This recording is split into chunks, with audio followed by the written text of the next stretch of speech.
정만수의 장례식장은 검은 옷과 하얀 국화가 빛과 어둠을 나눠 놓은 무대 같았다. 상주석에 선 장남 정승우는 오가는 조문객들에게 기계적으로 허리를 굽혔다.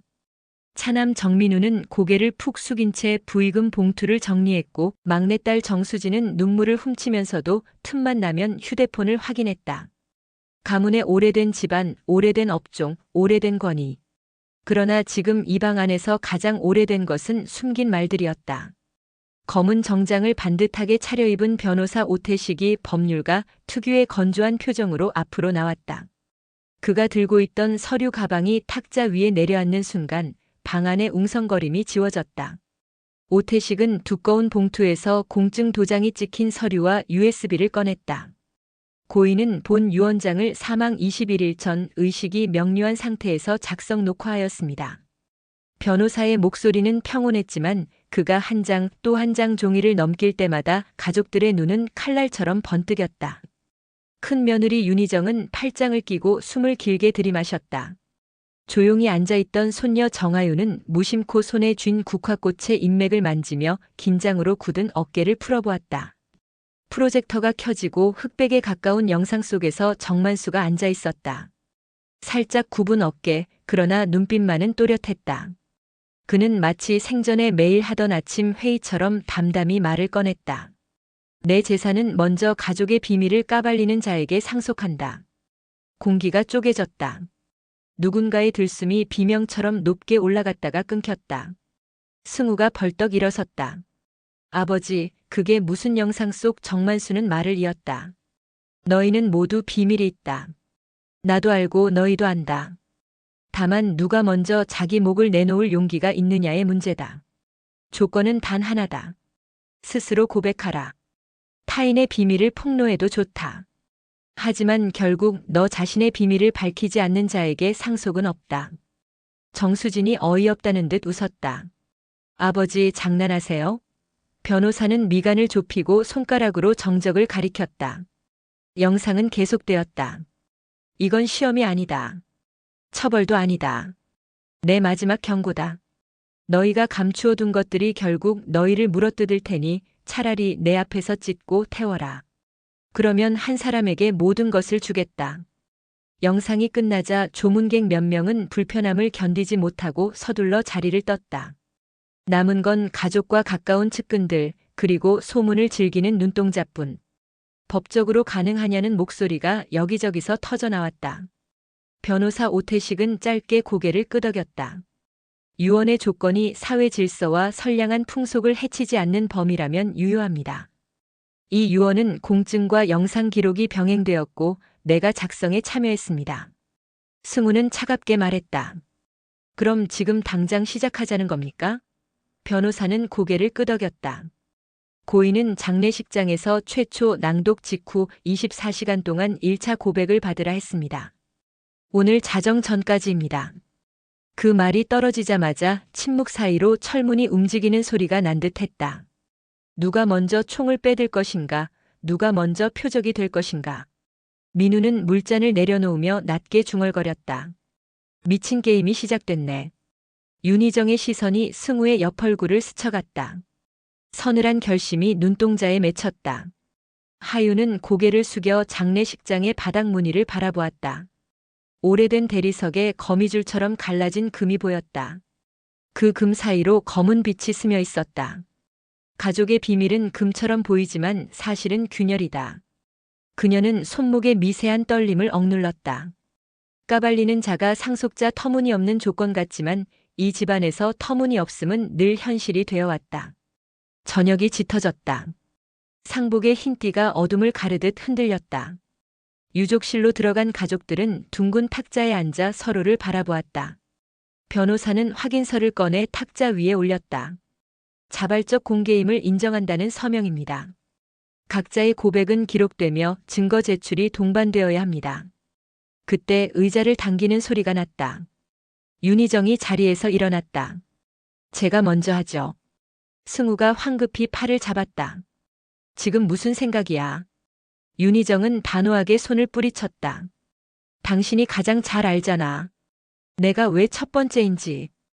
그녀는 변호사 앞으로 걸어가 확인서에 서명하더니 조용히 말했다. 프로젝터 그대로 두세요. 그 순간 하윤은 알았다. 포문은 이미 열렸고 이 집안의 밤은 길고 피로울 것이다. 그리고 어쩌면 오늘 밤이 이 가족이 가족이라는 이름으로 모일 수 있는 마지막 밤일지도 모른다는 것을. 윤희정은 천천히 무대 중앙, 즉 장례식장의 스크린 앞에 섰다. 그녀는 상복 위에 검은 카디건을 걸치고 있었지만 목소리만큼은 칼날처럼 선명했다. 전 제 남편 정승우의 비밀부터 공개하겠습니다. 작은 리모컨이 눌리고 화면에 사진들이 떴다. 호텔 라운지에서 포옹하는 남자와 여자, 강변에서 손을 잡고 걷는 두 사람, 비슷한 구도로 찍힌 여러 장의 사진. 얼굴은 모자이크 처리였지만 체형과 옷차림, 팔찌, 자동차 번호판의 일부가 남겨져 있었다. 윤희정은 담담히 말했다. 6개월. 동일 인물. 동일 장소. 동일 패턴. 승우가 벌떡 일어나 소리쳤다. 합성이다. 윤희정은 서류철을 열어 카드 사용 내역, 주차 기록, 호텔 투숙 기록을 차례로 내밀었다. 합성이라면 이 기록들은 누가 만든 걸까요? 당신 명의의 카드와 회사 차량, 그리고 당신의 지문이 찍힌 룸키. 변호사 보조가 장갑을 끼고 증거 봉투를 받아 봉함 번호를 읽어 내려갔다. 정수진이 어깨를 움츠리며 낮게 웃었다. 형, 은근히 로맨티스트네. 민우는 팔짱을 낀 채 형의 얼굴을 노려보았다.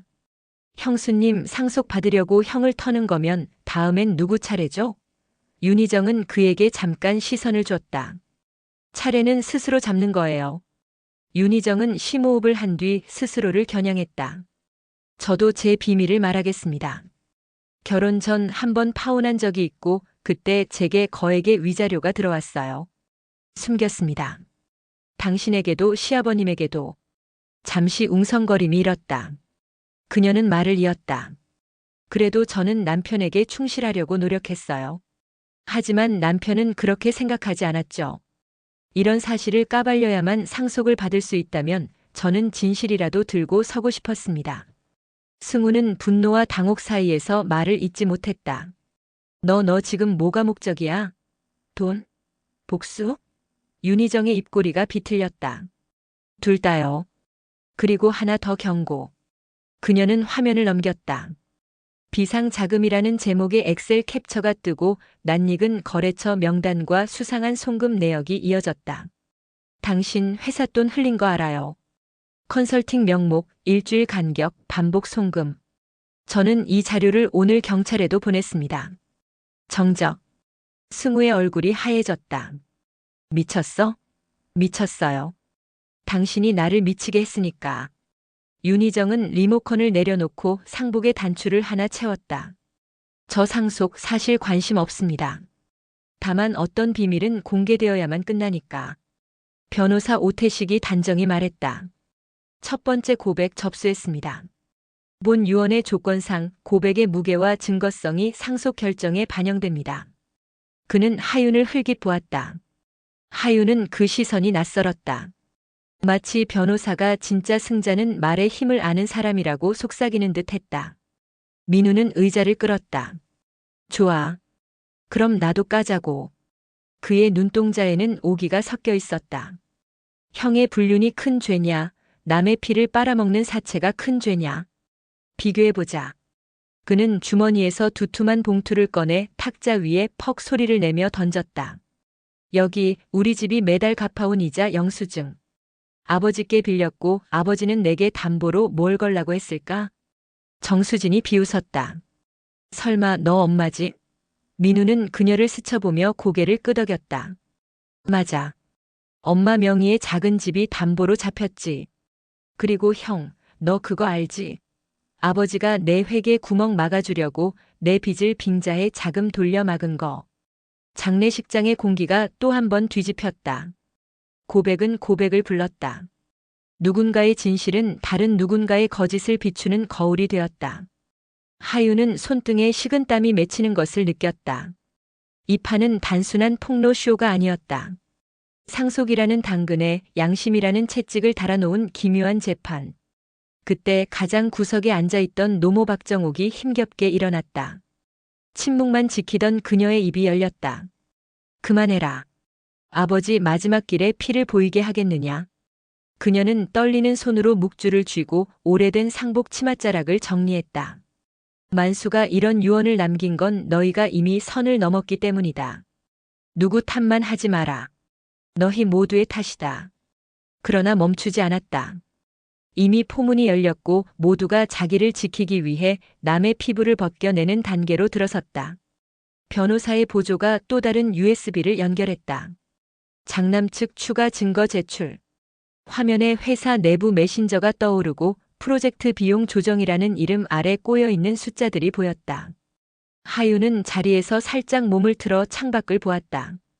장례식장 정원에 걸린 흰 등이 흔들렸다. 바람은 차가웠고 흔들리는 불빛은 종이장처럼 얇았다. 비밀이란 것이 원래 이렇게 얇았던가. 손끝으로 살짝 건드리면 불붙은 종이처럼 금세 타올라 재가 되는 것. 그런데도 사람들은 그 종이장을 껴안고 평생을 산다. 윤희정이 마지막으로 마이크를 잡았다. 여기서 끝 아닙니다. 제 고백은 저의 죄를 포함합니다. 숨겨둔 위자료, 결혼 후 따로 모은 제 계좌, 남편을 믿지 못해 몰래 고용한 사설 탐정. 모두 사실입니다. 저는 벌을 받겠습니다. 하지만 이 집안이 진짜로 벌을 받으려면 여기 있는 모두가 자신의 몫을 내놔야 해요. 변호사가 정리했다. 현재까지 1차 고백 큰며느리 윤희정. 고백 내용 장남의 불륜 및 회사 자금 유용 의혹 증거 제출, 본인의 재산 은닉 자백. 다음 고백자를 받겠습니다. 민우가 자리에서 일어나며 웃었다. 좋아. 이제 차남의 차례다. 그가 봉투를 들고 앞으로 나왔다. 장례식장의 공기가 미세하게 진동했다. 광목천으로 덮인 고인의 영정이 조용히 그러나 분명히 모두를 내려다보고 있었다. 하유는 숨을 고르고 마음속으로 숫자를 셌다. 하나, 둘, 셋. 이제 돌아갈 수 없다. 그녀의 눈동자에 작은 결기가 맺혔다. 이 밤이 끝날 때 누군가는 모든 것을 얻고 더 많은 누군가는 모든 것을 잃을 것이다. 그리고 아마도 상속자는 돈보다 무거운 것을 받게 되리라. 이 집안의 죄. 민우가 탁자 위 봉투를 찢자 구겨진 영수증들이 비처럼 쏟아졌다. 사채업체 도장이 찍힌 이자, 명세, 담보 설정 계약서, 채권양도 통지까지. 숫자들의 검은 잉크가 상복보다 더 검고 무거웠다. 내가 잘못했다. 인정할게. 민우가 말했다. 하지만 나만의 잘못은 아니다. 형의 구멍을 아버지가 막아준 방식이 결국 내 목줄을 조이는 올무가 됐으니까. 그는 유장하게 이어지는 이자, 상승 그래프를 손가락으로 짚었다. 처음엔 1.5%였어. 한 달 뒤 2.3%, 다음엔 3.1%. 연체료가 붙으면서 기하급수로 불어났다. 아버지는 가문의 체면을 이유로 은행 대신 이 길을 택하셨지. 승우가 책상을 내리치며 일어섰다. 그만해. 너 지금 아버지를 욕보이는 거야. 욕보이는 게 아니라 기록을 말하는 거다. 민우는 침착했다. 아버지는 형의 회계 구멍을 덮기 위해 내 빚을 이용했어. 민우가 경영을 배우는 값이라고까지 말했지. 내가 만든 구멍, 내가 메웠다. 정수진이 비웃음을 터뜨렸다. 둘 다 똑같네. 한 명은 구멍을 파고 한 명은 구멍에다 집을 지었어. 그때 정옥이 기침을 삼키며 입을 열었다. 민우야, 내가 담보로 건 집은 내 노년에 숨 쉴 곳이었다. 그녀의 목소리는 낡은 목재처럼 갈라졌다. 내가 도장을 찍던 날 그 손이 얼마나 떨렸는지 아니? 민우는 고개를 떨궜다. 알아. 그래서 밤마다 잠이 깼어. 이게 고백이다, 어머니. 변호사 오태식이 메모를 정리했다. 차남의 1차 고백 접수. 빚 규모, 담보 내역, 상속인의 책임 범주와 연동될 수 있습니다. 그러나 민우의 고백은 거기서 멈추지 않았다. 그는 봉투에서 또 다른 서류를 꺼냈다. 그리고 아버지의 오래된 각서. 만수가 운영 원칙이라고 쓰여 있지. 첫 번째 조항. 민우가 읽었다. 가문의 평판 유지를 위해 진실보다 형식을 우선한다. 그만. 승우가 나섰다. 사사로운 각서로 아버지를 재단하지 마. 민우는 눈을 들었다. 형.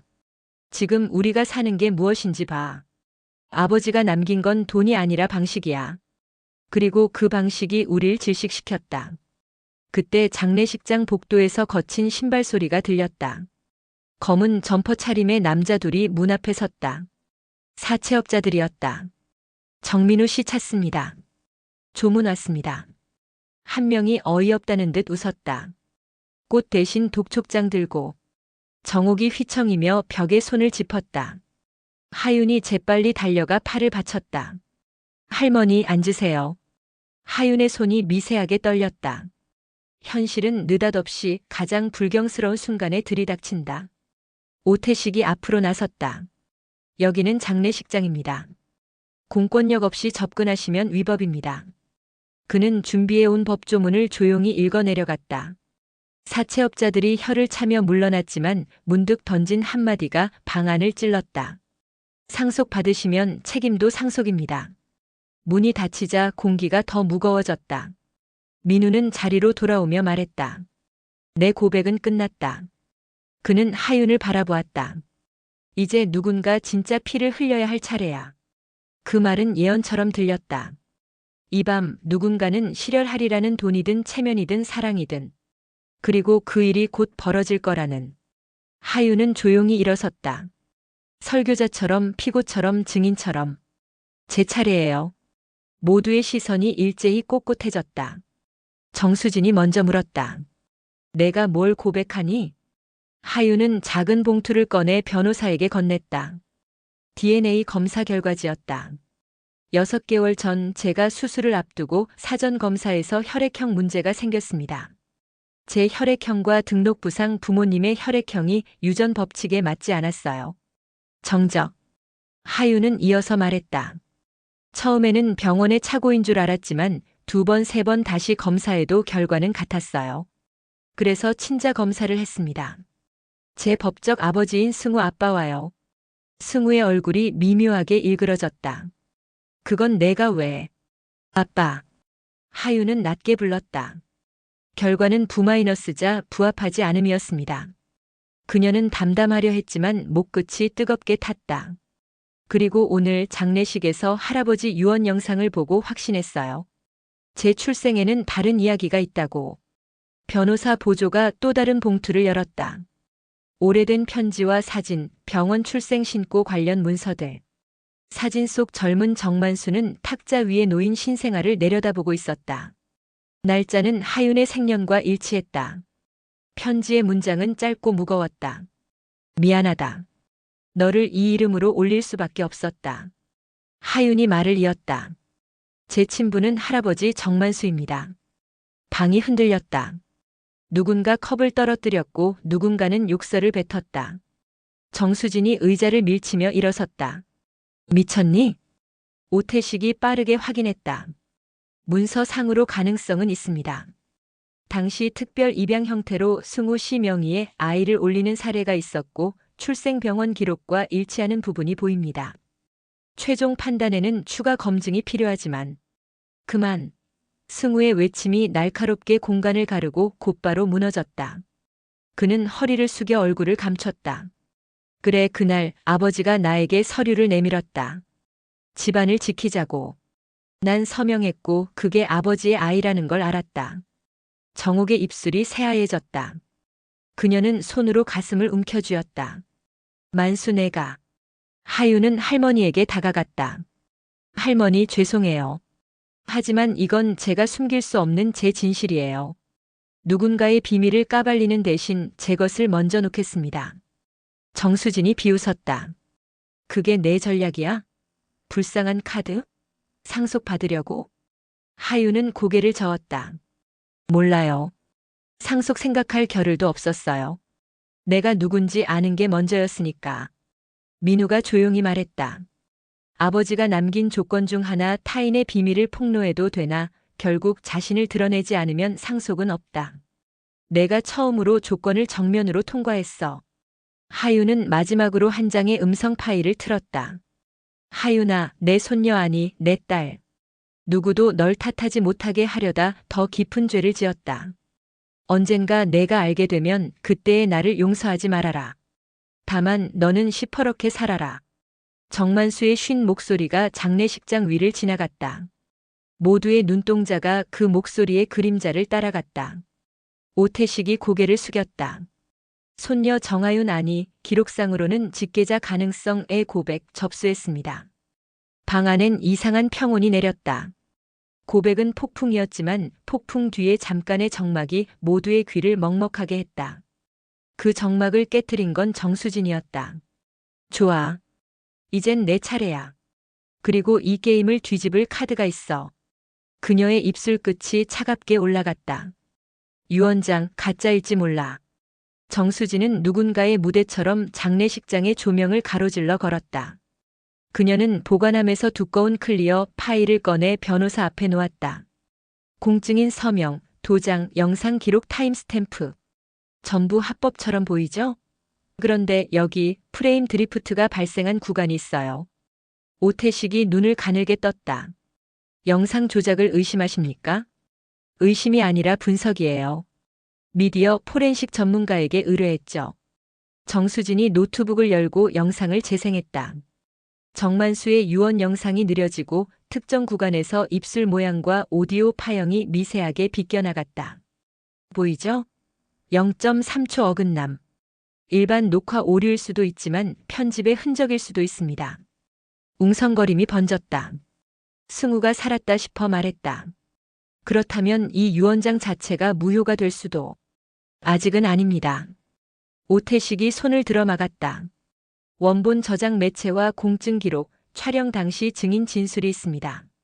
단지 의심 지점이 있다는 사실만으로 전체가 무효화되진 않아요. 정수진이 미소를 거뒀다. 그럼 다음 카드. 자필 유언장 일부의 필압이 달라요. 초반부와 서로의 비밀을 까발리는 자라는 대목 이후 필압이 훅 떨어지죠. 누군가 손을 잡고 써줬을 가능성, 혹은 굿을 받아쓰기를 했을 가능성. 정옥이 떨리는 손으로 묵주를 꽉 쥐었다. 수진아, 내 아버지가 거짓말을 했다고 말하고 싶니? 거짓말이 아니라 누군가 덧칠했다는 거예요. 정수진의 시선이 변호사를 꿰뚫었다. 그 누군가가 변호사일 수도 있죠. 공기가 얼어붙었다. 오태식의 얼굴 근육이 단단해졌다. 명예훼손입니다. 증거를 제시하세요. 정수진은 잠시 뜸을 들였다. 증거까지는 아직. 하지만 제 직감으로는 아버지는 게임의 판을 만들었을 뿐 규칙은 누군가가 잔인하게 손봤어요. 침묵. 그리고 곧 변호사가 두 번째 USB를 꺼냈다. 고인께서 같은 날 별도 영상도 남겼습니다. 추가 안내라는 제목. 스크린에 새로운 영상이 떴다. 이번 화면은 더 흐릿했고 정만수의 숨소리가 더 거칠었다. 규칙은 내가 정했다. 하지만 판은 너희가 만든다. 내가 원하는 상속자는 돈을 위해 남의 살을 벗기지 않는 자다. 너희가 서로를 찢는 순간 이미 패배한 것이다. 정수진의 표정이 흔들렸다. 영상은 이어졌다. 혹여 내 말이 왜곡되면 마지막 봉투를 열어라. 그 안에 가장 단순한 문장이 있다. 모두의 시선이 변호사의 가방으로 향했다. 오태식이 천천히 고개를 젓는다. 마지막 봉투는 자정 이후에만 공개하라고 하셨습니다. 지금은 규정상 열 수 없습니다. 시계가 무심하게 초를 세웠다. 게임은 다시 시간의 심판대 위로 올라갔다. 그 사이 상처는 깊어졌고 피는 마르지 않았다. 정수진이 의자를 밀치며 뒤로 물러섰다. 좋아. 자정까지 더 까보자. 서로의 가죽을.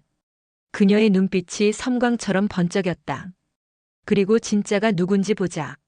하유는 그 번쩍임 속에서 오래전 본 불꽃놀이를 떠올렸다. 찰나의 아름다움 뒤에 남는 건 냄새와 재뿐. 제가 집안을 덮치기 전에 누군가 물을 뿌려야 한다.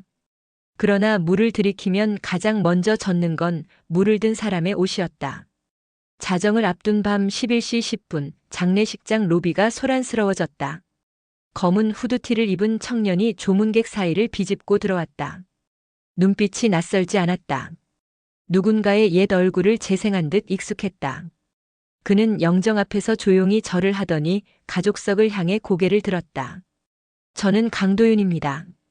이름이 낯선 순간 눈빛이 낯익었다. 정옥이 속삭였다. 만수 젊었을 때 눈이 저랬지. 도윤이 주머니에서 봉투를 꺼냈다. 고인께서 생전에 제게 편지를 자주 보내주셨습니다. 제 이름으로 된 학자금, 주거비 지원, 그리고 언젠가 내가 필요할 거다라는 말. 정수진이 눈을 가늘게 떴다. 숨겨둔 자식? 도윤은 고개를 저었다. 법적으론 아닙니다. 저는 고인이 후원하던 보육원 출신이에요. 하지만 고인은 제게 피보다 가까운 건 선택이라고 했습니다. 오태식이 조심스레 물었다. 고인의 영상에서 숨겨둔 자식이라는 표현이 나옵니다. 혹시 그 자식이 사람이 아닐 수도 있지 않을까요? 도윤이 조용히 웃었다. 고인께서 남긴 두 번째 편지엔 이렇게 적혀 있어요. 내가 숨겨둔 자식은 양심이다. 언젠가 내가 그것을 들고 이 집 앞에 서라.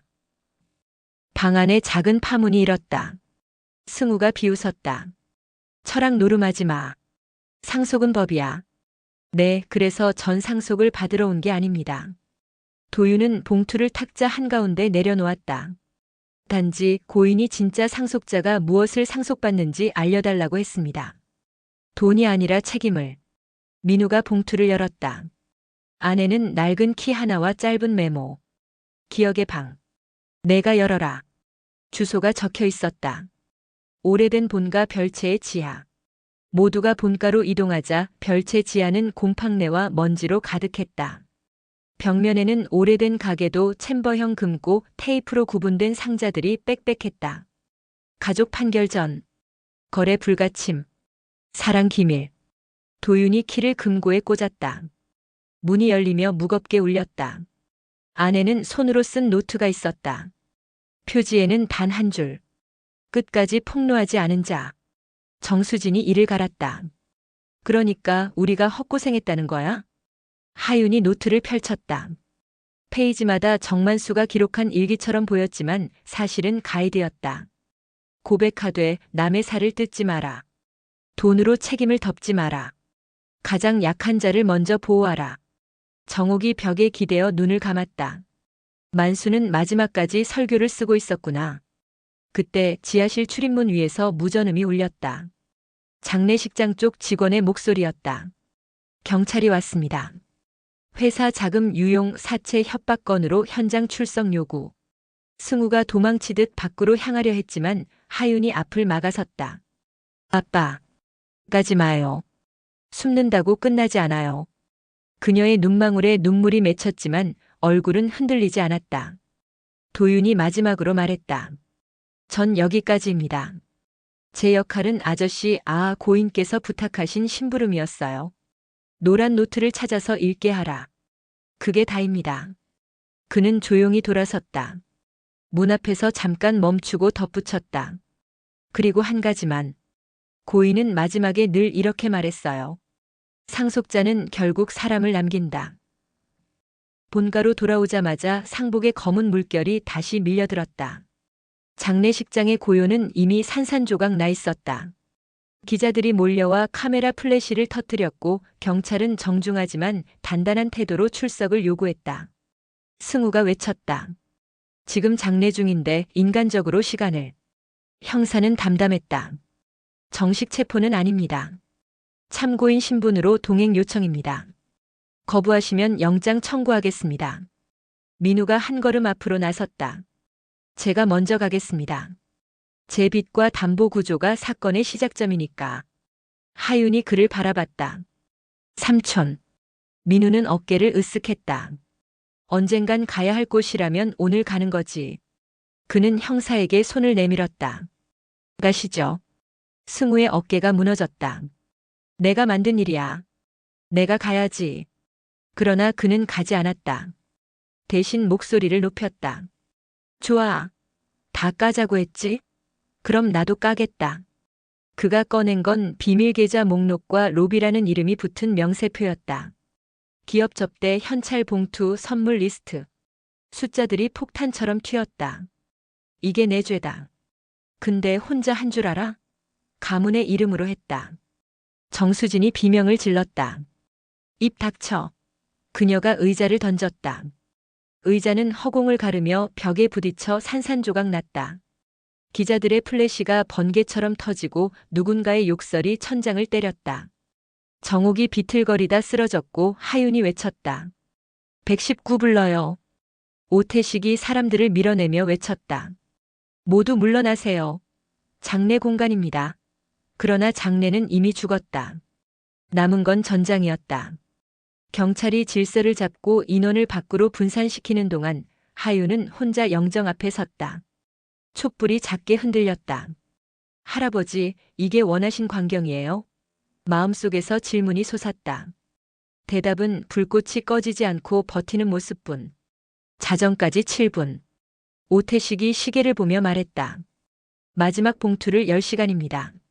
모두가 둥근 탁자에 다시 모였다. 피로와 분노, 수치와 공포가 서로의 눈동자에 기묘하게 비쳤다. 오태식이 봉투에 손을 얹었다. 열겠습니다. 그 순간 승우가 속삭였다. 하윤아, 미안하다. 하윤이 고개를 들었다. 아빠, 그날 서류에 사인했을 때 널 지킨다고 믿었다. 사실은 나를 지킨 거였지. 그의 어깨가 한번 크게 떨리더니 힘이 빠졌다. 이제부터는 내가 나를 지키지 마라. 난 벌을 받아야 해. 자정. 봉투가 열렸다. 봉투 안에는 단 한 장의 종이. 자필로 적힌 4줄. 상속자는 끝까지 폭로하지 않고 가족을 지킨 자. 타인의 죄를 들이대어 스스로를 높이지 않은 자. 돈보다 책임을 먼저 고백한 자. 그 이름 정하윤. 정적 다음에 숨들이 일제히 빨려 들어갔다. 정수진이 고함쳤다.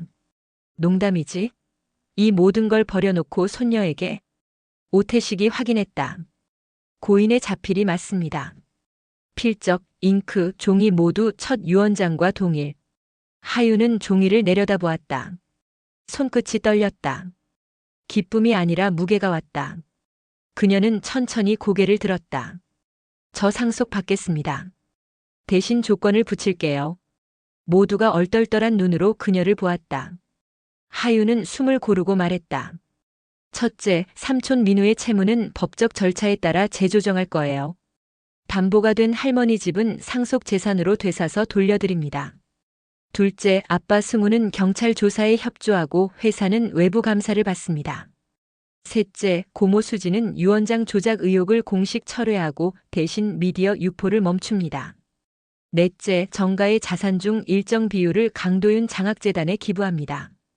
고인의 선택이 피가 아니라 선택이었음을 증명해야 하니까요. 정수진이 이를 악물었다. 내가 뭔데 명령이야? 상속자니까요. 하윤의 목소리는 흔들리지 않았다. 하지만 명령만 하진 않을 거예요. 제가 제일 먼저 고백하겠습니다. 모두가 놀랐다. 하윤이 눈을 감았다가 떴다. 저 사실 오늘 다 말하지 않은 게 있어요. 제 친부가 할아버지라는 사실을 안 뒤 한순간 증오했어요. 그래서 상속을 받으면 이 집안을 완전히 부숴버리겠다고 결심했었습니다. 그것도 비밀이죠. 하지만 마지막 봉투를 보고 생각을 바꿨어요. 파괴는 쉬워요. 복구가 어렵죠. 정옥의 눈가가 젖었다. 얘야. 오태식이 미소 아닌 미소를 지었다. 고인의 유언 조건에 가장 근접한 고백이군요. 자기 비밀을 먼저 드러낸 자. 승우가 자리에서 일어나 딸을 향해 허리를 굽혔다. 고맙다. 그의 목소리는 낮고 맑았다. 아버지로서 오늘 처음으로 부끄럽지 않다고 말하겠다. 민우가 손을 내밀었다. 상속자가 아니라 우리 집의 수습인으로 임명한다. 그는 쓴웃음을 지었다. 난 피고인이 될 테니 서류에는 사인만 하게 해줘. 정수진은 마지막까지 버티다 결국 의자에 힘없이 주저앉았다. 미쳐 돌아가는 세상에서 제일 정상적인 사람이 상속자가 됐네. 그녀가 눈을 들어 하윤을 보았다. 대신 절대 약해지지 마. 이 집은 약한 자를 잡아먹거든. 그때 도윤이 문 밖에서 조용히 손을 흔들었다. 축하합니다. 그리고 부탁 하나만 할게요. 재단 이름, 제 이름 말고 정만수로 해주세요. 그는 제가 선택한 가족이었으니까요. 하윤이 고개를 끄덕였다. 그게 맞겠네요. 영정 앞 촛불이 흔들렸다 멈췄다. 새벽 공기가 장례식장 복도 깊숙이 스며들었다. 슬픔은 여전했지만 방향을 찾은 슬픔은 더 이상 폭탄이 아니었다. 하유는 영정 앞에 섰다. 할아버지, 저는 폭로가 아닌 책임을 상속받겠습니다. 이 집의 비밀은 장식장 깊숙이 감추지 않고 기록하고 치유하고 공개할 건 공개하겠습니다. 누군가를 찢는 방식이 아니라 합의와 근거로. 그리고 마지막으로 그녀는 가볍게 웃었다. 아주 조금, 정말로 조금. 상속자는 사람을 남긴다고 하셨죠. 저는 사람을 남기겠습니다. 먼동이 트기 직전의 파란 새벽. 장례식장의 등불이 하나둘 꺼졌다. 폭로의 밤이 지나가고 책임의 아침이 문턱을 넘었다. 남은 사람들은 각자의 자리를 찾아 앉았다. 누군가는 진술서를, 누군가는 각서를, 누군가는 기도문을 펼쳤다. 정만수의 마지막 유언은 그제야 온전한 형태를 드러냈다. 돈은 흩어졌고 방식은 부서졌으며 사람이 남았다. 그리고 그 사람의 이름은 정하윤이었다.